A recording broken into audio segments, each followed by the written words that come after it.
Welcome to Hot Springs Village Inside Out, a weekly podcast where Hot Springs Village, Arkansas is the star. Join me, Randy Cantrell, and my co-host Dennis Simpson as we discuss the history, facts, people, places, events, lots more surrounding Hot Springs Village, Arkansas. Visit the website at hotspringsvillageinsideout.com.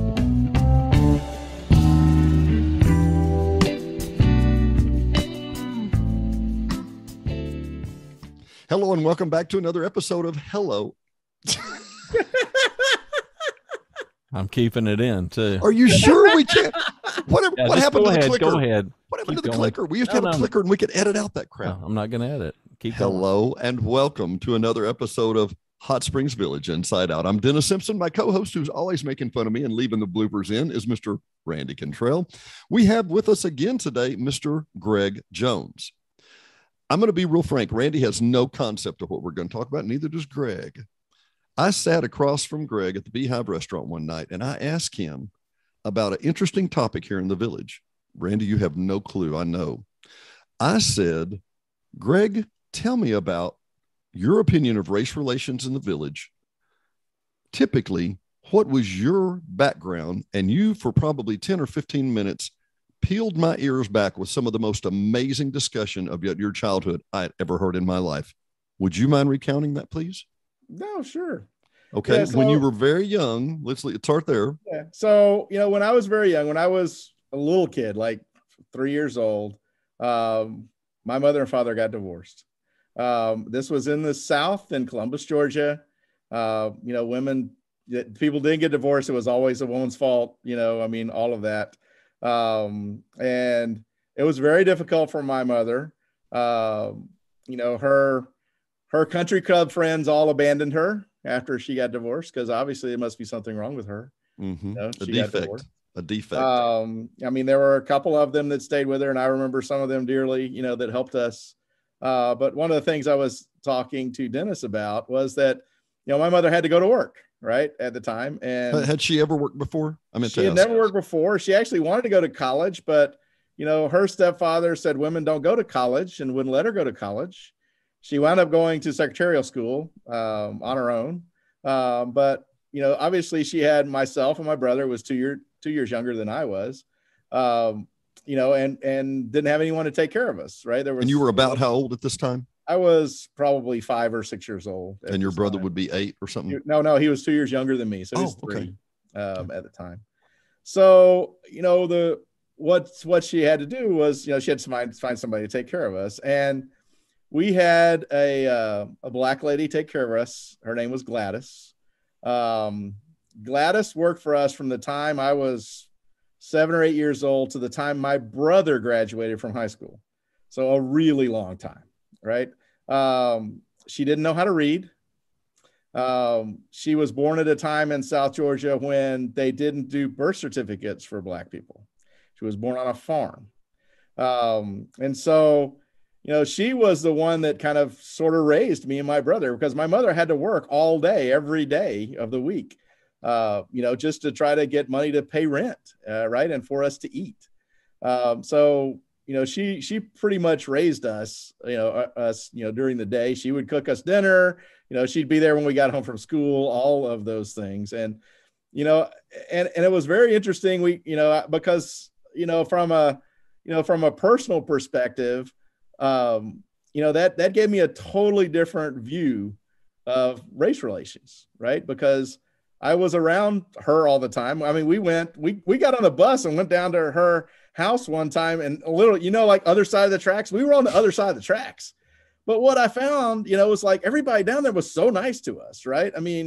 They were nice to her. They were nice to us. I knew she was taking care of us and all of that stuff. It was no issue, right? People didn't really think about it. And this was, in the 60s and 70s when things were not necessarily that great.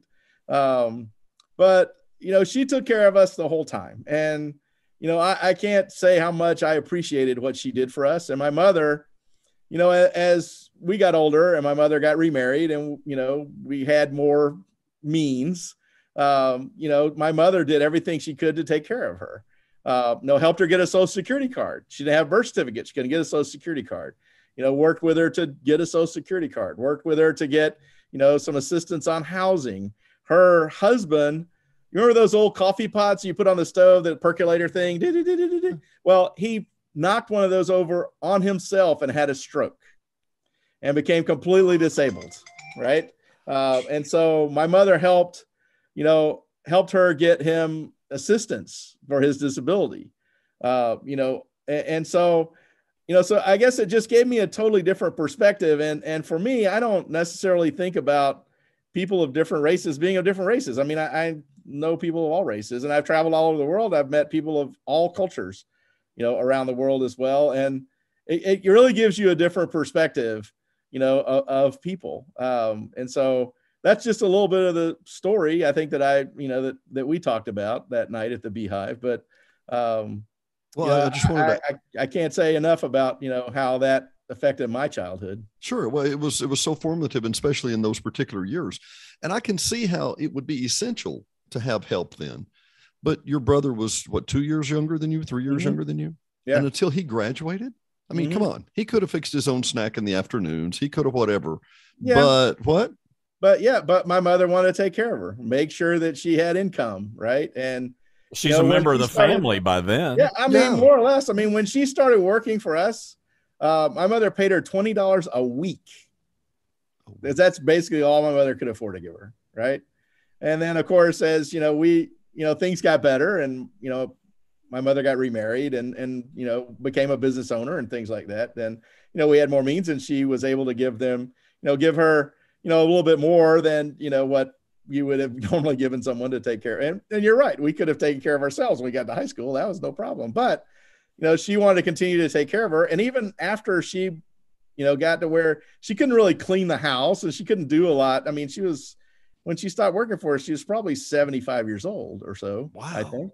My mother would still go get her every day, would still let her come to the house, would still pay her, and all those sort of things. And, she'd do a little bit of laundry and a little bit of light housekeeping. And, that was a way to keep her, employed and occupied. And my mother had a way to, to help her.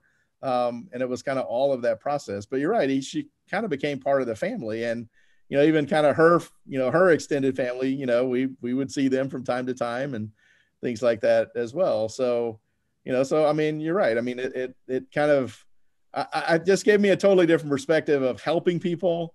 My mother would go out of her way to help anybody. She went to a nursing home one time and visited someone who said in passing that they didn't have a TV for their room. She went and bought them a TV and took it to the nursing home. Wow. Right. I mean, and so for me, I'm just trying to live up to the legacy that she left me. Right. And part of this is part of that. Standing on the shoulder of female giants too. Exactly. Right. Randy? I got nothing. I thought I might blindside you with that one. I didn't mean to. No, it was good. It was good. Was that just an exceptional story? It. Yeah. Well, and for me, when we just recorded another episode about the youth employment, it gives a sense of self-worth. Did she have to come over and help your mom clean when you were in high school? No, but it gave her a sense of dignity, a sense of purpose. Okay, I'm just going to give you $20 a week or give you $50 a week or whatever. You don't have to come on over more. No, I want to come on because I want my sense of self-dignity, my sense of worth. Right. Where we went wrong when we thought people didn't want that anymore, I think is mistaken, but that's me. And I'm off my soapbox. Randy, is there any other thing, or Greg, any other comment? Nope. He's got an event he's got to get off to.